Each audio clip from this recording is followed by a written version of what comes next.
আপনারা জানেন যে গ্যাজেটভুক্ত শহীদের সংখ্যা হচ্ছে 852।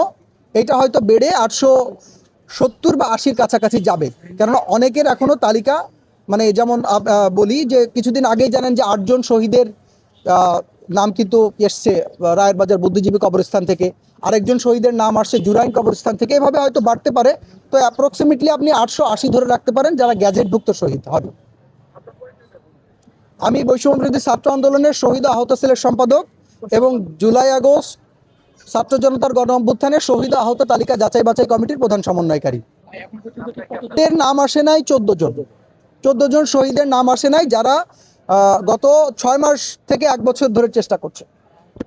আর আহত 2,500 মতন আহত, যারা এখনো পর্যন্ত তালিকাভুক্ত হতে পারেনি। আর আমরা ঢাকায় 1200 আহতদের তালিকা যাচাই বাছাই করে মিনস্ট্রিতে পাঠিয়েছি 992 জন।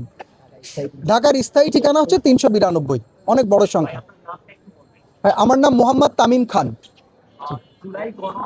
1400 আর 2000 যেটা বলছে এটা তারা ভুল বলছে না, কেননা আমরা কিন্তু অনেক আছে, মানে মৃত আছে যাদেরকে আমরা শনাক্ত করতে পারিনি, আইডেন্টিফাই করতে পারিনি। তার পিছনে কয়েকটা বিশেষ কারণ। প্রথম কারণ হচ্ছে আমরা যখন সেপ্টেম্বর মাসের দিকে এই যে বললাম 36টা হাসপাতাল ঘুরে তথ্য নিচ্ছিলাম, তখন কিন্তু অনেক হাসপাতালের লোক আমাদেরকে ক্লেম করছে যে আমাদের ওই সেই সময়কার তালিকাটা নষ্ট করে দেওয়া হয়েছে, ডিস্ট্রয় করে দেওয়া হয়েছে, যে কারণে আমরা কিন্তু তাদেরকে রিচ করতে পারিনি।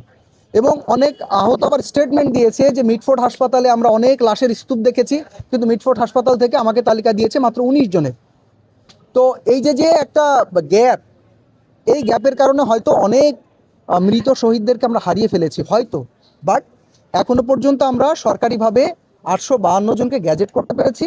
আর এই সংখ্যাটা বেড়ে হয়তো 880-তে গিয়ে পৌঁছাবে, কারণ এখনো অনেক শহীদের তালিকা অসম্পূর্ণ রয়েছে। অনেক অভিভাবক পেয়েছি যে তাদের সন্তান হারিয়ে গিয়েছে, খুঁজে পায়নি, আমাদের কাছে এসে বলে যে আমার সন্তানটা এরকম জুলাই আন্দোলনে বা এই সময়টাতে, হয়তো অনেকে বলে না যে আন্দোলনে আসছে, কেননা আপনারা জানেন বাংলাদেশের প্রত্যন্ত অঞ্চল থেকে যে মানুষগুলো আপনার এই আন্দোলনে এসেছিল, অনেক পরিবার কিন্তু জানতো না।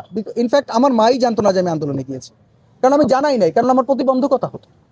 সো এটা আমি জানাতে চাইনি। এরকম অনেকেই আছে যে আসছে কিন্তু আপনার জানে না, তো হয়তো কোনো কারণে তাকে আর খুঁজে পাচ্ছে না। তো ওই সময়টা আমাদেরকে বলে যে জুলাই মাসে গিয়েছিল আমার ছেলেটা, আমরা অগস্ট মাস থেকে আর তার খোঁজ পাচ্ছি না, তো আমরাও কিন্তু তাকে আর ট্রেস করতে পারি নাই।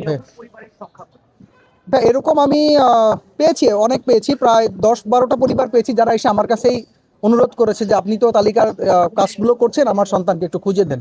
এরকম আমি পেয়েছি, কিন্তু তারা ঢাকার কেউ না, তারা ওই খুব দেখা যাচ্ছে যে ওই বরিশাল বাউফলের মানুষ, ওই পঞ্চগড়ের মানুষ, এরকম।